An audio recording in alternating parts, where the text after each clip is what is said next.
Boa noite. Lá no Cariri, eu era conhecido como o pai do Fidel. Agora, o pai da Sofia aqui, né?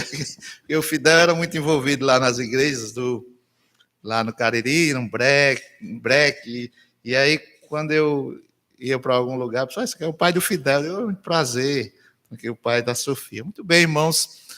Muito grato a Deus por essa oportunidade de estar aqui nesta noite com vocês para compartilhar um pouco da palavra de Deus.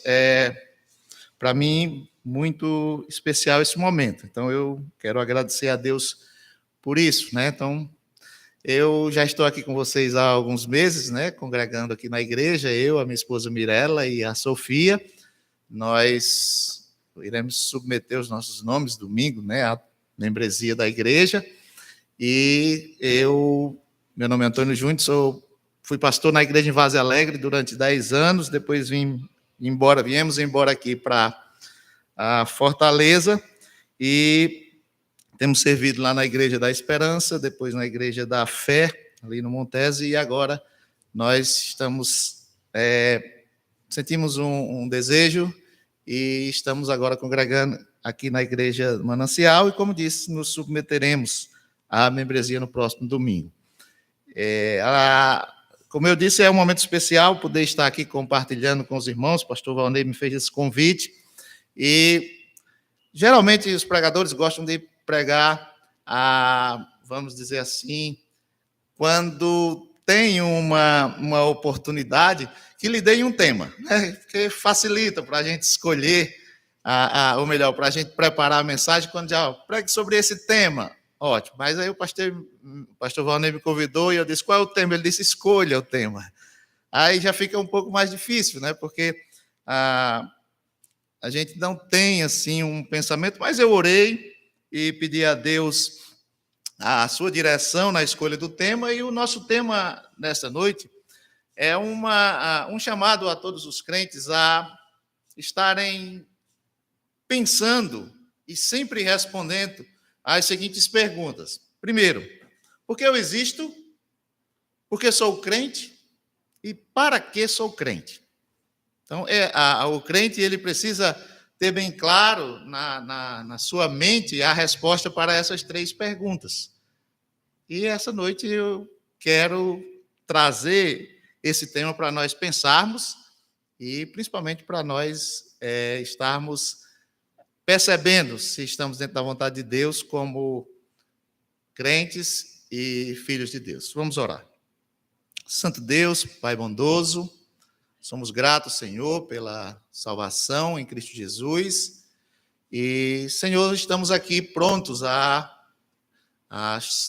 tua direção e ao teu ensino nesta noite. Por isso pedimos que o teu Espírito Santo possa falar a cada um de nós, nos mostrando a tua vontade e o teu desejo para as nossas vidas. Abençoa a tua palavra que será pregada, usa-me nesta noite para fazer aquilo que tu queres. Eu te peço, orando em nome de Jesus.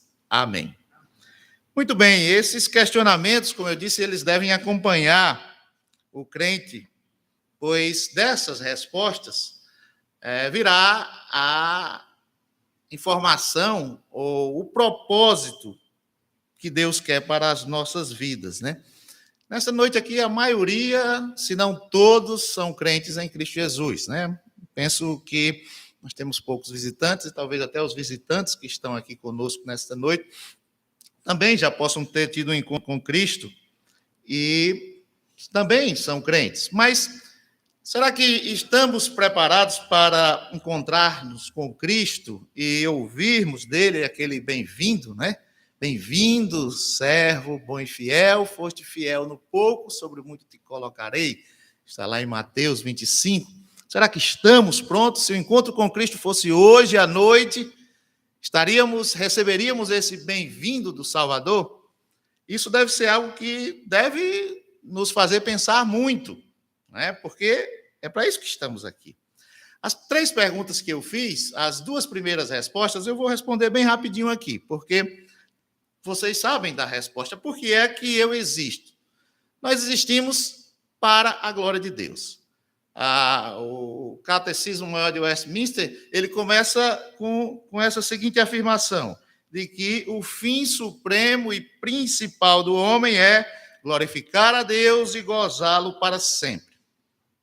Se nós formos na palavra de Deus, nós podemos ver, por exemplo, lá em 1 Coríntios, capítulo 10 e 31, o apóstolo Paulo dizendo, quer comais ou quer bebais, fazei tudo para a glória de Deus. Isto é, existimos para glorificar a Deus. É por isso que nós existimos.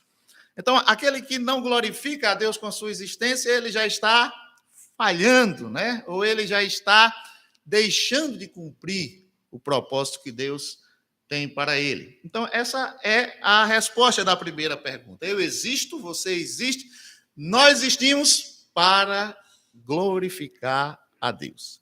A segunda pergunta, essa pode ser um pouco mais difícil, né? Por que eu sou crente? Por que é que nós que estamos aqui cremos em Jesus e seguimos a Ele? E a resposta é muito clara na palavra de Deus. A Bíblia tem pelo menos 41 versículos bem explícitos com relação à eleição dos santos para a salvação. Não é? Nós somos crentes porque nós fomos eleitos por Deus. Não estamos aqui porque nós decidimos estar aqui, ou não estamos aqui porque nós fizemos alguma coisa boa para estar aqui. Não. Nós estamos aqui porque nós fomos eleitos muito antes da fundação do mundo para estarmos aqui nesse momento. Veja como é importante nós fazermos essa... São coisas que nós sabemos, mas não meditamos muito nela, né? Mas você foi eleito. Você é um eleito de Deus. O texto que nós vamos demorar mais hoje à noite é aquele texto de Efésios, capítulo 1, que eu não vou ler agora, mas eu vou ler pelo menos o versículo 4, porque como é uma pregação temática, nós vamos passar por muitos textos da Bíblia, né? Mas esse aqui a gente vai demorar um pouco, esse texto de Efésios. Efésios, capítulo 1, versículo 4, veja como é claro. Assim como nos escolheu nele, antes da fundação do mundo, para sermos santos e irrepreensíveis perante ele e em amor. Então, somos crentes por quê? Porque Deus nos escolheu. Se não fosse essa sua soberana escolha, ninguém estaria aqui. Nós não estaríamos no mundo.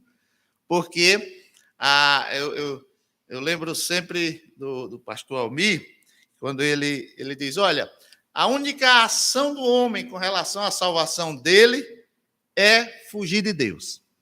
É a única ação do homem com relação à salvação. O homem quer fugir de Deus, mas Deus o alcança e o chama de modo que ele não pode resistir. E é isso. Se fosse pela nossa escolha, se fosse pela nossa própria vontade, nós não seríamos crentes. Nós estaríamos pecando. Por quê? A nossa velha natureza nos impele a pecar sempre. Mas Deus nos escolheu e Deus então abriu os nossos olhos e aí nós entendemos o Evangelho, cremos e estamos aqui. Então, essa segunda pergunta também ela vamos dizer assim, de fácil resposta. Mas aí vem a terceira. Para que eu sou crente? Já que Deus me escolheu, já que eu estou aqui, qual o motivo disso? Para quê? E essa terceira pergunta será, vamos dizer assim, a base para desenvolvermos o nosso tema da meditação desta noite, que é o propósito da minha salvação. Qual o propósito da minha salvação? Qual o propósito da sua salvação? A Bíblia, ela é uma bela história de amor. É uma história de amor de um Deus que é amoroso e que busca o homem para que este homem venha para junto dele. Se nós lemos a Bíblia do Gênesis até o Apocalipse, nós vamos ver essa busca de Deus pelo homem. O homem foge de Deus, mas Deus vai e busca o homem, porque ele é amoroso. E nos diversos capítulos dessa história, o plano de Deus sempre resulta em um propósito para a vida do homem. Esse plano de Deus de criar o homem, de salvar o homem, ele sempre tem um propósito na vida de cada um de nós. E eu queria, para desenvolver o nosso tema, apresentar três situações, ou melhor, três homens. Um no Antigo Testamento, um no Novo e um hoje, que somos nós, não é? Para mostrar justamente esse propósito de Deus e como ele agiu, e como ele tem um plano tão perfeito, que mesmo diante das interrupções, podemos dizer assim, ou da ação do inimigo para interromper o plano de Deus, ele sempre pensa à frente, porque ele sempre está à frente. E então, sempre ele tem, segundo o seu propósito, determinado as coisas e planejado as coisas para que, então, o seu objetivo, o seu propósito seja cumprido. E nós podemos ver isso, inicialmente, na escolha do primeiro desses homens que eu quero citar aqui, que é Abraão. O propósito da escolha de Abraão. O texto que narra o chamado de Abraão se encontra lá em Gênesis capítulo 12. Nos versículos 1 e 2, nós temos o chamado de Abraão, né? E quando Deus, então, faz a escolha para que Abraão seja aquele que vai dar origem a um povo que é o povo de Deus. E Abraão, vocês sabem da história, era um nômade semita que andava aí sem destino os desertos ali da Arábia, e Deus, então, resolve chamar Abraão, falar com Abraão e designá-lo com um propósito. Está aqui em Gênesis capítulo 12, versículo 1 e 2. Ora, disse o Senhor a Abrão, aqui ainda chamava-se Abrão, né, o seu nome original. Sai da tua terra, da tua parentela e da casa de teu pai, e vai para a terra que te mostrarei. E de ti farei uma grande nação, e te abençoarei, e te engrandecerei o nome. Sê tu uma bênção. Então, esse foi o primeiro contato de Deus com Abraão. Se nós traçarmos um panorama rápido aqui, até aqui nas Escrituras, nós podemos ver que Deus criou todas as coisas no início. No princípio criou Deus os céus e a terra, e criou os animais e as plantas e os astros, e criou o primeiro casal, Adão e Eva, né? E o propósito de Deus na criação estava bem claro ali para Adão. Ele deveria cuidar da terra e ele deveria encher a terra, crescer e multiplicar. Esse era o propósito de Deus inicialmente para Adão e Eva. Mas aí nós sabemos o que aconteceu. O diabo, então, começa a intervir para atrapalhar o plano de Deus, consegue convencer a Adão e Eva a desobedecerem. Deus tinha dado tudo naquele jardim para o casal.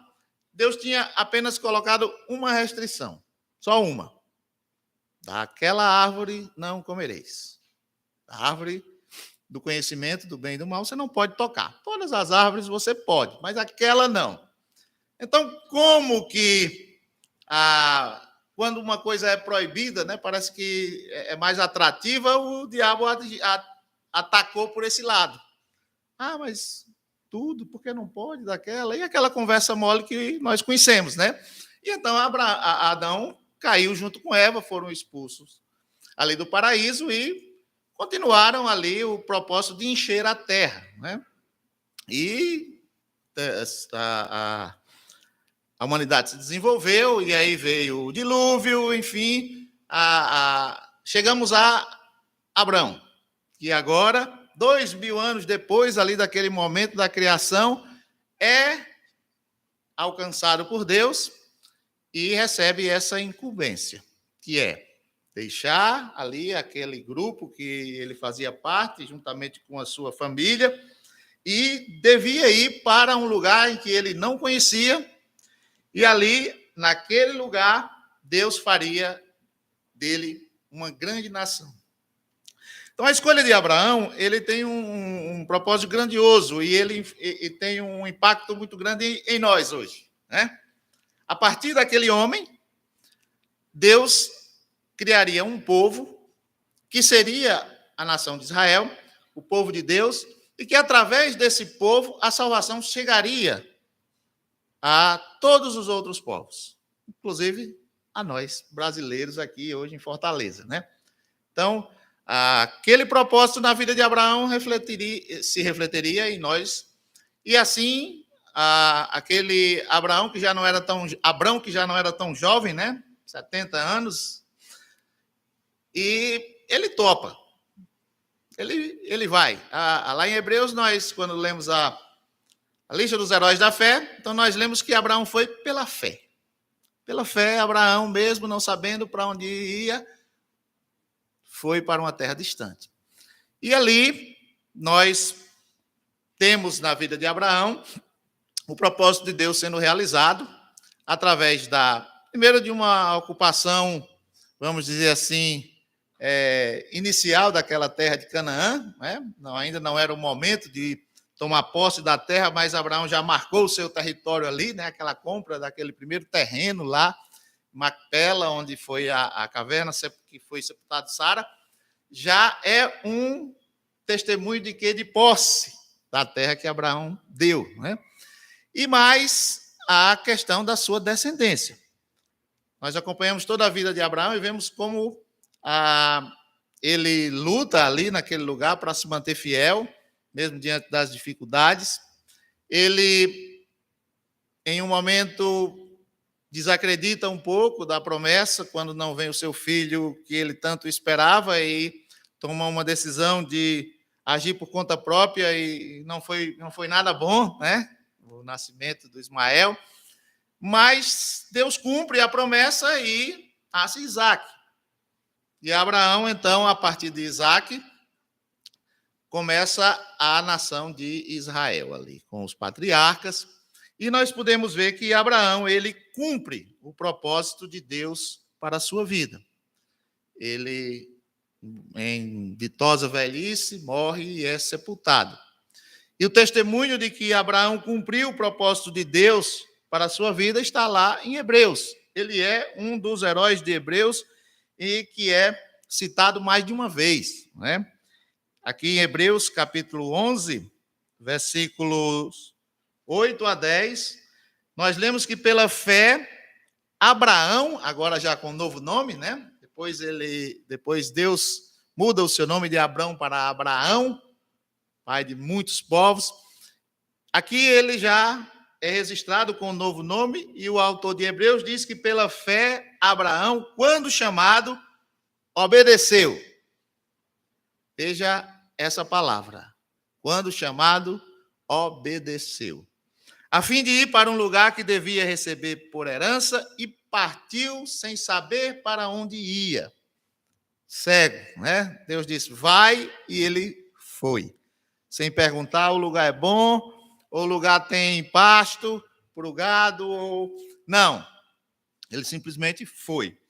Pela fé, peregrinou na terra da promessa, como em terra alheia, habitando em tendas com Isaque e Jacó, herdeiros com ele mesmo da mesma promessa, porque aguardava a cidade que tem fundamentos, da qual Deus é o arquiteto e edificador.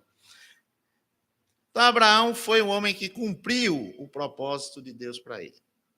Está registrado entre os heróis da fé. Abraão foi um homem cuja vida e a jornada está diretamente ligado à vida e à jornada do povo de Deus. A vida e a jornada nossa nos dias de hoje. O segundo exemplo que eu queria trazer agora do Novo Testamento é o apóstolo Paulo. O apóstolo Paulo foi outro que Deus escolheu. E escolheu Não porque o apóstolo Paulo era conhecedor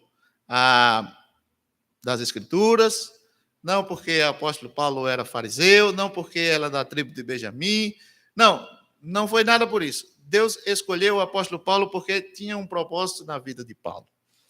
Nós conhecemos a história de Saulo de Tarso, né? Era um homem que foi criado com muita instrução da lei judaica, foi um homem que era fariseu, era um homem que cumpria fielmente os preceitos da lei, era um homem que era tão fiel à lei que perseguiu a igreja que ele achava que era contra os ensinos da Torá. E nós sabemos como Paulo perseguiu a igreja, de como Paulo foi, deixou tudo, pediu autorização dos fariseus para empreender perseguição em outras cidades fora de Jerusalém, e assim ele fez. Só que Deus tinha um propósito para Paulo, e não era aquele. E aí, em uma de suas viagens, né, para perseguir os crentes, Jesus apareceu para ele. E nós temos narrado lá em Atos, capítulo 9, versículos 3 a 5, o momento da conversão de Paulo. Foi algo sobrenatural, né? Foi algo, vamos dizer assim, espetacular. E naquele momento, Paulo, então, percebeu que estava do lado errado.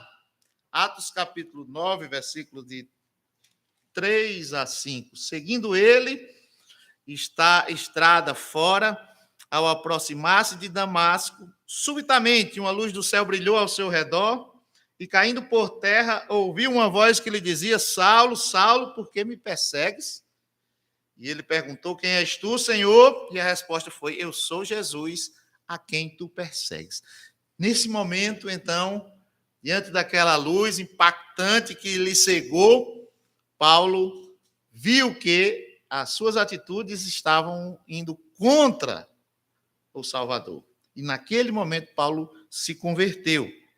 E a partir daí, Saulo de Tarso virou Paulo de Tarso e virou o maior, vamos dizer assim, um dos maiores missionários que nós temos descrito nas Escrituras.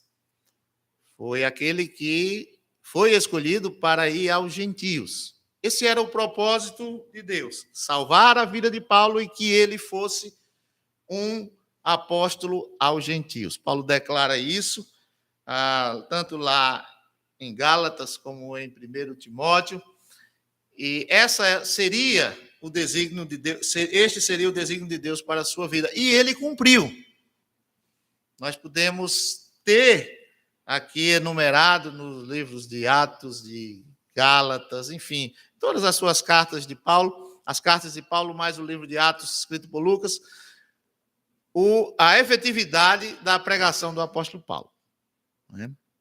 Aquele homem que era um tremendo perseguidor, que era efetivo naquilo que fazia na seita farisaica, agora tornou-se efetivo em algo que realmente Deus estava abençoando, que era a pregação do evangelho e a fundação de igrejas.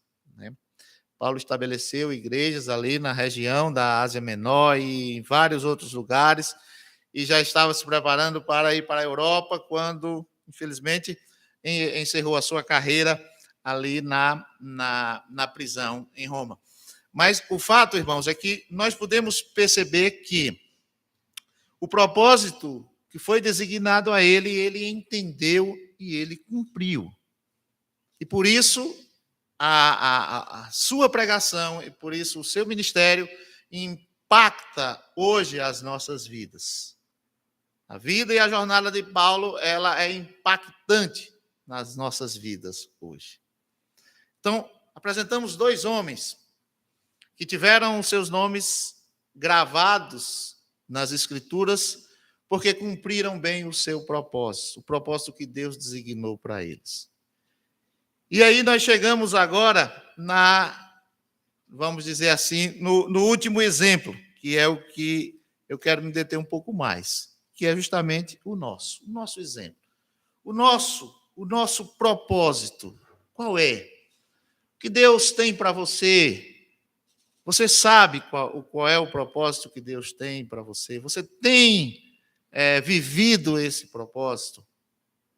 É algo que lhe aquece o coração? Ou você acha que foi escolhido porque você merecia, porque você pertencia a alguma família tradicional dentro do Evangelho, ou porque você tinha uma beleza física? Não, nada disso.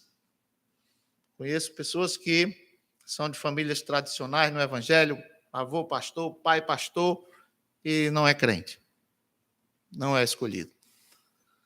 Conheço pessoas que também fazem boas ações, boas práticas de ajudar o próximo, mas também não são crentes, não seguem a Cristo. E outras pessoas que são irmãos muito amados e preciosos, e eu vejo que não é por beleza que foram escolhidos.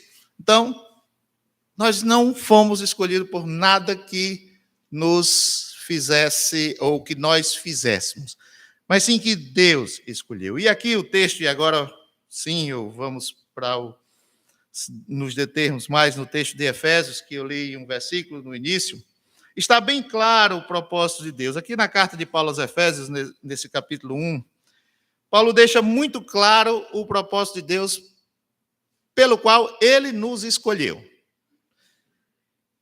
Esse texto deve ser lido com atenção e deve ser decorado por nós, deve ser guardado por nós, porque ele vai sempre nos chamar a acordar para a vida cristã.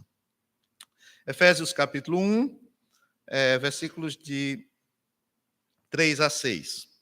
Bendito o Deus e Pai de nosso Senhor Jesus Cristo, que nos tem abençoado com toda sorte de bênção espiritual nas regiões celestiais em Cristo. Assim como nos escolheu nele antes da fundação do mundo, para sermos santos e irrepreensíveis perante ele, e em amor nos predestinou para ele, para a adoção de filhos, por meio de Jesus Cristo, segundo o beneplácito da sua vontade, para louvor da glória de sua graça, que ele nos concedeu gratuitamente no amado. Então, nesses 4 versículos aqui, nós temos uma clara explicação do propósito da nossa salvação. Por que é que nós fomos salvos? E por que estamos aqui? Primeira coisa, nós fomos escolhidos, nós fomos salvos para sermos santos. Essa é a primeira, vamos dizer assim, primeira coisa bem clara aqui. Santos e irrepreensíveis. O que é santo? O que é ser santo? O que é santidade? Bom, o santo na Bíblia a gente vai sempre identificar como separação, separado para algo. Mas a santidade é um atributo de Deus comunicável às suas criaturas. E nós podemos ver, lá em Hebreus, capítulo 7, versículo 26, o profundo sentido da palavra santo. Quando, Hebreus, capítulo 7, versículo 26, o escritor de Hebreus está falando de Jesus e ele diz: com efeito nos convinha um sumo sacerdote como este, santo, inculpável, sem mácula, separado dos pecadores e feito mais alto do que os céus. Esse aqui é um sentido bem profundo da palavra santo. É isso aqui.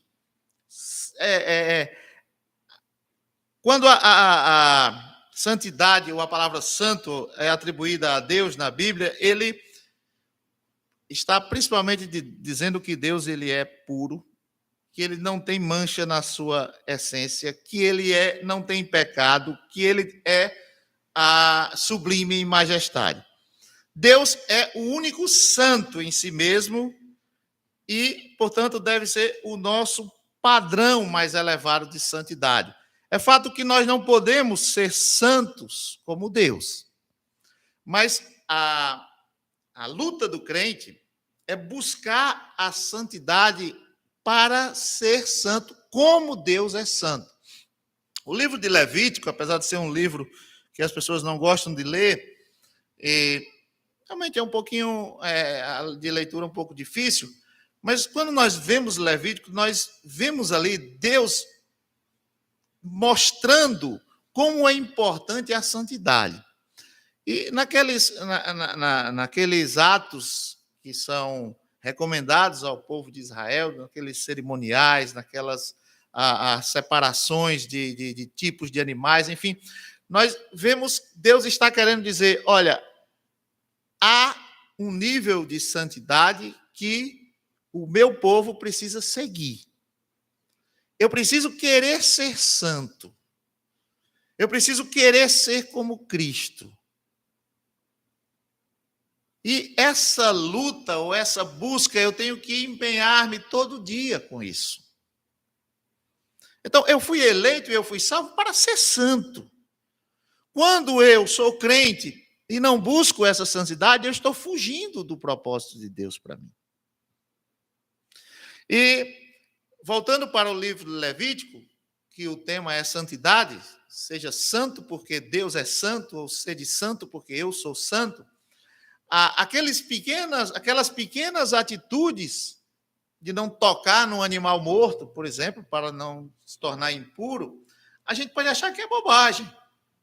Mas tocar no animal... Mas o que Deus queria mostrar era o seguinte, olha, vocês não podem juntar-se à morte, ao pecado. Vocês têm que se afastarem do pecado que leva à morte. Então, todas as atitudes de vocês devem ser procurando pureza. E essa deve ser a nossa vida diária. Procurar a pureza. Procurar a pureza naquilo que a gente assiste, procurar a pureza nas pessoas que a gente se acompanha, procurar a pureza no tipo de lugares que eu frequento. Tudo isso é forma de eu procurar a santidade.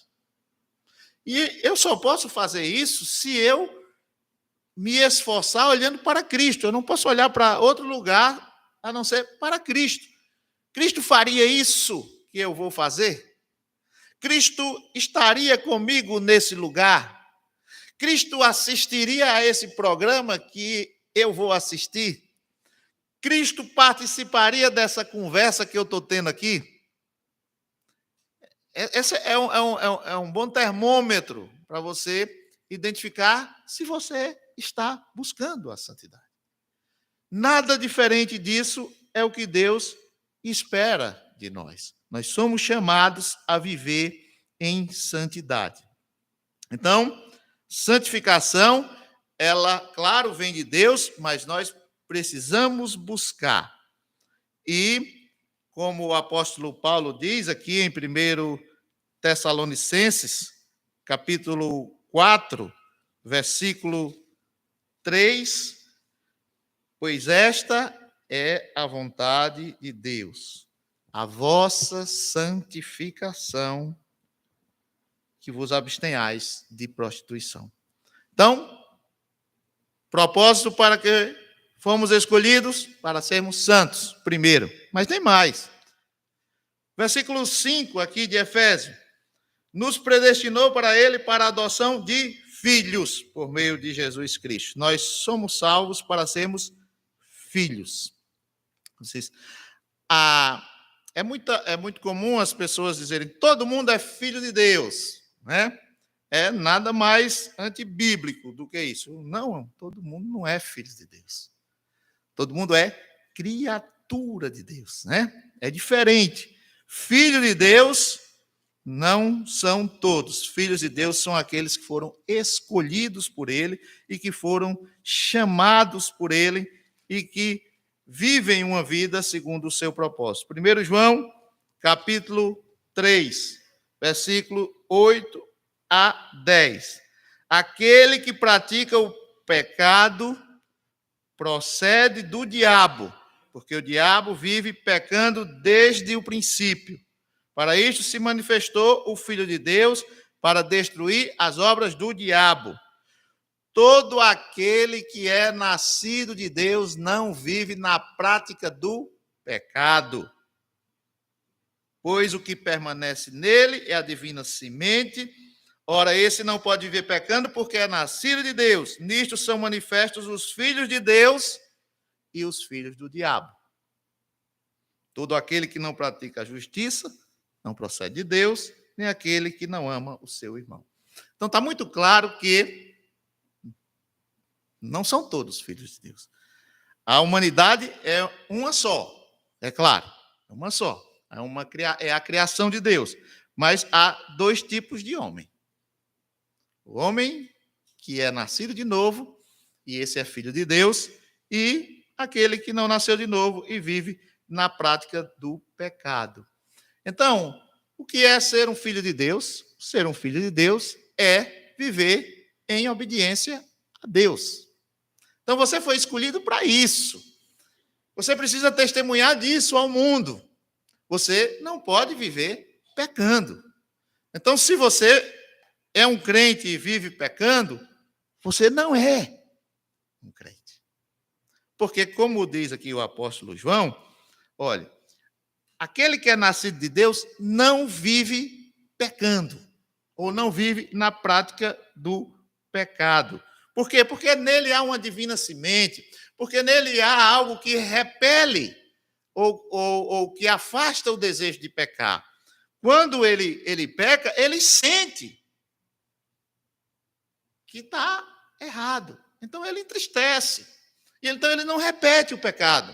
É diferente do que não é crente, porque ele peca e ele gosta do pecado. E ele se deleita no pecado. E ele vai, então, peca de novo. E até aqueles pecados que podem trazer algum constrangimento para ele logo supera. Todo mundo faz. E aí faz de novo. E aí torna-se algo comum. Já o crente não. O crente, quando peca, sente. E sofre com isso. E ele busca arrepender-se. E ele pede perdão. E ele volta para os caminhos do Senhor. Então, há essa diferença. Então, nós somos eleitos para sermos filhos. Lembre disso. E precisamos ser filhos obedientes. Porque Deus espera isso de nós. Obediência. Você que é pai, veja como é bom, não é? Quando seu filho lhe obedece. Quando seu filho pergunta, posso fazer isso? Papai, eu posso fazer isso? Pode ou não pode. Ou quando você diz, não faça isso, e ele diz, não vou fazer isso porque o meu pai disse que eu não fizesse. O pai se agrada com isso, porque sente-se honrado e respeitado e valorizado. Assim é Deus conosco. Quando nós pensamos, não, eu não vou fazer isso porque Deus não quer que eu faça. Isso agrada a Deus. É o contrário quando diz, eu vou fazer isso porque eu quero. Mesmo que isso não agrade a Deus. Então, esse é um propósito da nossa vida. Esse é o propósito de sermos crentes. É obedecer a Deus. Outro motivo para que fomos escolhidos e chamados está no versículo 6 aqui de Efésios, capítulo 1. Fomos chamados para o louvor, e fomos escolhidos para o louvor da glória de sua graça, que ele nos concedeu gratuitamente no amado. Nós vivemos para louvar a Deus, para glorificar a Deus. Então, faça isso na sua vida, nas suas atitudes, nas suas ações, principalmente quando você puder testemunhar isso. Tantas oportunidades que nós temos de louvar a Deus diante daqueles que não conhecem a Deus e não fazemos, muitas vezes por vergonha ou por medo de sermos reprovados. Fomos escolhidos para isso, para o louvor da graça de Deus, para louvarmos o seu nome. Quando nós nos dirigimos de casa até a igreja, é uma excelente oportunidade de louvar a Deus, de agradecer a Ele, Então, façamos isso sempre com alegria e nos dispondo a fazer isso em todo o tempo. O quarto propósito está aqui, continuando o texto. Nos concedeu gratuitamente no amado, 2 Timóteo 1 e 9. Esse propósito não está aqui no texto de Efésios, mas está bem claro aqui na primeira carta de Paulo a Timóteo. 1 Timóteo, capítulo 1 e versículo 9, que é justamente o que o apóstolo Paulo diz, que fomos... Deixa eu abrir o texto aqui. 2 Timóteo, desculpe, capítulo 1, versículo 9. 2 Timóteo 1 e 9. E nos salvou e nos chamou com santa vocação, não segundo as nossas obras, mas conforme a sua própria determinação e graça que nos foi dada em Cristo Jesus antes dos tempos eternos. Então, nós temos uma vocação santa. Nós fomos chamados para cumprir essa santa vocação. A salvação do crente, ela é acompanhada por uma santa vocação. E o que é isso? O que é essa santa vocação? Ela diz respeito também à santidade, diz respeito à santificação. Aqueles que o Salvador redimiu, eles são chamados pelo poder do Espírito Santo para santificar-se. Então, eles abandonam os seus pecados e se esforçam para serem semelhantes a Cristo. Eles escolhem a santidade não por motivação natural. Claro, se fosse por motivação natural, ninguém buscava a santidade, buscava era o pecado, mas por causa da nova natureza. E essa é a santa vocação. Quando nós somos salvos, quando nós somos transformados em uma nova criatura, surge em nós essa vocação santa, que agora nós, estando movidos pelo Espírito Santo, vamos buscar essa santidade. E é aquele mesmo ponto lá de santificação que falei no início. Precisamos buscar isso a cada dia, porque nós temos que cumprir a vocação que nos foi determinada. A vocação é algo diferente de profissão. Você diz, qual é, por exemplo, no meu caso, eu sou de formação engenheiro civil. Qual é a sua profissão? Eu digo, engenheiro civil. Qual é a sua vocação? A minha vocação é ser discípulo de Jesus, é servir a Jesus como pastor, como ministro e como servo e como tudo que ele me chamar na obra. Essa é a minha vocação, mas a minha profissão é outra. Então, o crente, ele tem uma profissão, que pode ser um médico, um advogado, um engenheiro, um músico, e ele tem a vocação. E a vocação dele é ser um discípulo de Cristo. Essa vocação, ela é santa. Ela começa na vida dele no momento em que ele é escolhido e salvo. E aí ele tem que desenvolver essa vocação. É isso que Deus espera de nós. E por último, fomos eleitos para, Efésios capítulo 2, versículo 10. E fazer convergir nele, 2 e 10, desculpe, li 1 e 10. 2 e 10. Pois somos feituras dele, criados em Cristo Jesus, para boas obras, as quais Deus de antemão preparou que andássemos nela. Que são essas boas obras? Essas boas obras são os frutos do Espírito Santo. Então, nós fomos eleitos para frutificar. A sua eleição, ela se deu antes da fundação do mundo. Muito bem, você não existia nem nada de você, nem um DNA seu ainda não existia. Mas aí, você nasceu, você foi escolhido e você foi chamado, e agora você está nas fileiras, do grande general para frutificar. Ele espera isso de vocês. Ele não espera nada menos do que frutos, e muitos frutos. Lá em João, capítulo 15, o Senhor Jesus é bem claro com relação a isso. com relação à necessidade de nós, como crentes, frutificarmos. João 15:16, não foste vós que me escolhestes, a mim, pelo contrário, eu vos escolhi a vós outros, e vos designeis para que vades e deis fruto, e o vosso fruto permaneça, a fim de que tudo quanto pedides ao Pai em meu nome, ele vos conceda. Então, não fui eu que escolhi a Cristo, não. Ele é que me escolheu. Mas ele me designou algo muito importante. Dê fruto. Ele designou a você isso. Dê fruto. Você está frutificando como crente? Qual tem sido o fruto que você tem apresentado na sua vida?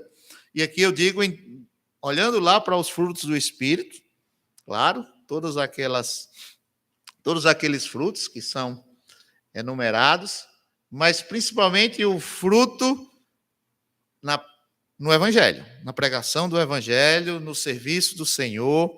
Tudo isso faz parte, é o pacote completo, né? Uma vida de santidade, apresentando os frutos do Espírito, mas também uma vida de serviço para Deus. Você já pensou que, se Deus quisesse, ele tinha designado os anjos para pregar o Evangelho, e então o impacto já tinha sido bem maior, mas não foi isso que ele fez, ele escolheu a nós, e ele espera que nós cumpramos esse propósito. Então eu preciso pensar, além de que o privilégio que eu tenho de ser escolhido por Deus, de ter tido os meus olhos abertos para entender a mensagem do Evangelho e crer, eu preciso pensar que isso me traz responsabilidades. E essas responsabilidades, vida santa, louvor da glória de Deus, louvar a Deus, obedecer a Ele como filhos, exercer minha vocação santa e dar frutos. E cada um daqueles que foram escolhidos, não tem nenhum deles que não tenha uma vocação e um dom para exercer na obra de Deus. O apóstolo Paulo, ele especificou vários dons e, com certeza, cada crente se encaixa em alguma coisa ali. Mas é preciso que eu procure isso. É preciso que eu busque isso. Se eu me acomodar na minha cadeira, vindo para a igreja e desfrutando do culto somente, e depois indo para casa e só vou voltar a novamente pensar em Deus no próximo culto, eu não estou cumprindo a minha vocação santa. Eu não estou desempenhando aquilo que Deus quer, o propósito de Deus para a minha vida. E eu preciso pensar nisso porque isso é sério. Abraão pensou nisso e cumpriu o propósito dele. O apóstolo Paulo pensou nisso, deixou tudo e se empenhou em cumprir o propósito dele. E vários outros nomes nas Escrituras, nós poderíamos falar muito tempo de várias pessoas que foram chamadas e cumpriram esse propósito. E você e eu somos chamados hoje para cumprir esse propósito. E nós precisamos cumprir esse propósito. E vai ser muito difícil porque muita coisa vai atrapalhar isso. E nós vamos ter muitos adversários. E cada vez, preste atenção, que você se empenhar mais a cumprir esse propósito de frutificar, mais dificuldade vai aparecer para você. Mas aí é quando você vai, então, mostrar o poder de Deus na sua vida. E vai enfrentar isso. E com as bênçãos de Deus vai vencer isso. E vai, então, poder ouvir do Senhor: muito bem, servo bom e fiel. Muito bem, é o bem-vindo do Senhor. Esse deve ser o nosso principal estímulo. Porque pense bem, aqui no início do capítulo 15, Jesus faz um alerta. Olha, eu sou a videira verdadeira, meu pai é o agricultor. Todo ramo que estando em mim não der fruto, ele corta. E todo que dá fruto, limpa para que produza mais ainda. Isso é sério. Pense nisso. Deus espera que você frutifique. Você está frutificando? Ou você é um ramo que está ali parado, só gastando a seiva da planta e não está produzindo nada? Isso é sério e isso é muito grave. Portanto, que essa seja para nós, nesta noite, um alerta a vivermos o propósito de Deus para a nossa vida. Você tem vivido segundo esse propósito? Ou a sua vida de crente tem passado em brancas nuvens? Isso nós precisamos pensar e repensar e buscar viver a vontade de Deus para as nossas vidas e cumprir o seu propósito em nós. Amém? Vamos orar. Obrigado, Senhor, pela tua palavra. Nos faz fiéis a ti, Senhor, a cada dia. E principalmente, Senhor, a crentes que desejam viver um propósito com a sua salvação. Que entendam o privilégio que é ter sido chamado. E que possa, através desse privilégio, alcançar outras pessoas e mostrar a necessidade de seguir a Cristo e de obedecer a sua palavra. Abençoa essa nossa semana e nos faz frutificar durante todos os dias dela. Esse é o nosso pedido que fazemos em nome de Jesus. Amém. Pastor Jaime?